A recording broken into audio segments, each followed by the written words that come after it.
what's up mga kaplangan? Dito po ngayon sa Paritang Niagara Road. Sa ngayon wala pang kumakain dahil nakatapos lang nila lahat.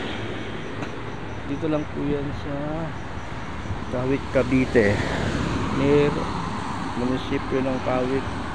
Yan po yung munisipyo, yung kulay puti. Yan, parang bahay lang siya. Ayan yung munisipyo. Tapos dito sasakay lang po kayo minibus, sabihin nyo lang Kawit po munisipyo. Tapat lang po kami dito sa overpass. Yan, overpass. So baba lang kami ng overpass. Yan po, dito kami. Tapos ayan po yung isa. So normal, no? Oh.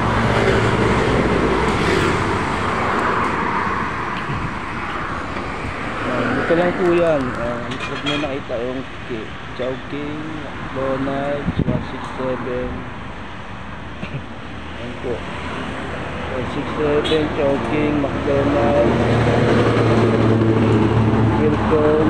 Ayan po, tapat lang po kami, malapit lang po kami dito. So ayan po ang napakalinis ng kalsada. Sobrang linis ng kalsada. Ayan.